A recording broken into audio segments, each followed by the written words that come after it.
I'm gonna try to make this one kind of quick, but I'm out here in a little patch of young woods. We're actually between two mature, somewhat mature stands of woods. Maybe it's, see that? See the trees are taller there, taller on that side. And basically, this used to be a road. It was neglected maybe 15, 20 years ago. It just was let to be grown up into, whatever grew up. And I've taken this space on as one of the first spaces kind of in the woods that I'm trying to actively manage a little bit. The two more mature patches of woods that kind of border this little old road, they're pretty nice. There's actually some mature trees. There's a lot of native plants, not a whole lot of the so-called invasives. But this patch of woods in between is a mix. We do have some natives. There's a black cherry here. There's a hickory. There's a lot of oaks and sweet gums and tulip poplars and all sorts of other native trees and shrubs coming up in this space, as well as native ground covers such as, poison ivy. But we have a lot of other species that are on, the invasive end of the spectrum in this climate. And so what you're looking at here, these are the tree of heaven. That's what all these stumps are.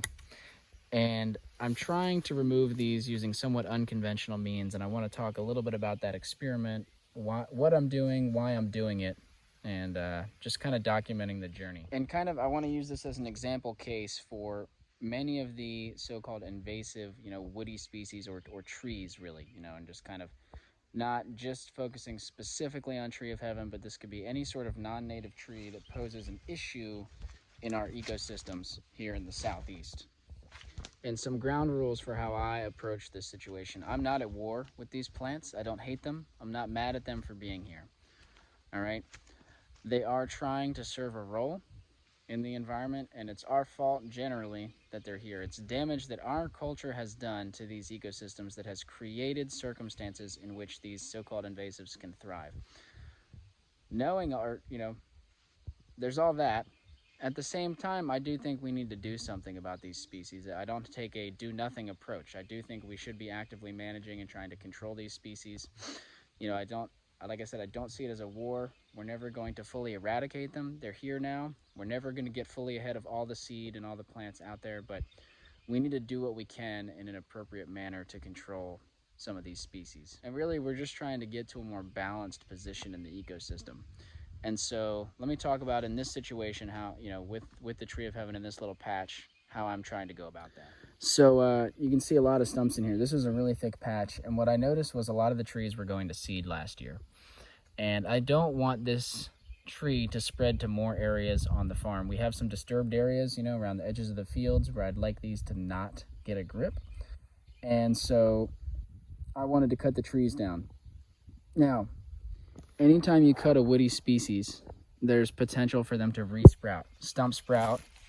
Like you can see, that's what's going on here. This is the tree. It's still alive. The roots are still alive, and it's resprouting, all these sprouts.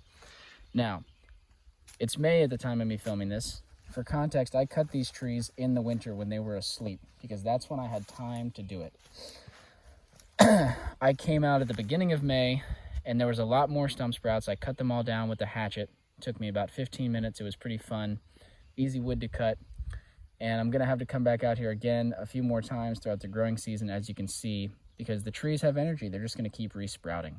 Now, most folks, when they're doing this sort of invasive removal work, they don't want, and they really can't afford the labor of coming back through in these areas and continually chopping and dropping, trying to, kill off these roots and the stump sprouts. So what they'll do is they'll spray an herbicide, or sometimes they call it painting an herbicide, where they'll come in and they'll just put a small amount right on the cut, basically, right on the stump to kill the plant. And that way, they're not putting a lot of the poison into the environment, and they are, effectively killing the tree in one pass, right? Come in and cut, spray, one pass, you don't have to come back, and it's done.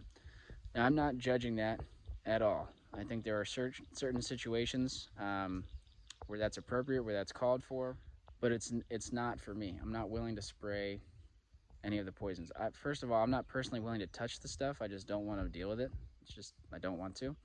Secondly, I'm on such a scale that I think I can get away with exploring other methods to do this. And even a small amount of herbicide, like, yes, the effect is going to be It's not a huge effect, right? It's much less than if we came in and sprayed the whole area with something.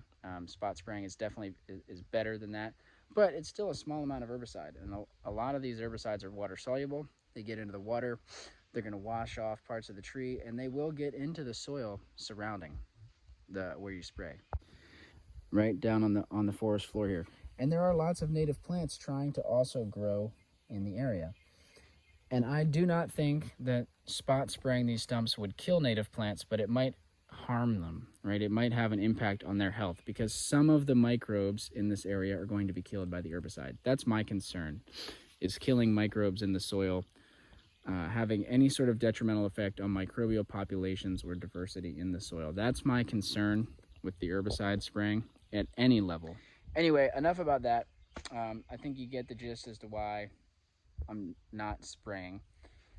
And so some considerations if you're not going to spray. First of all, I think I cut the trees at a bad time of year. You know, if you have to think about, like, in the wintertime when I cut these trees, they're asleep. They've sucked all the energy into their roots and then they've been cut. So now they have all of that energy reserved to just keep putting up shoots in the spring. If you really want to kill a tree by cutting it down, the best time to cut it down is actually right about now, May, like late spring, early summer, when the tree has spent all of its energy reserves that it had during winter, put on new growth, but it hasn't had a lot of time to send energy back into the roots for the coming winter yet. And so a lot of the energy is in the above ground part of the tree. If you cut it then, it hurts a lot more than if you cut it in winter. So that's one note, is when you cut matters.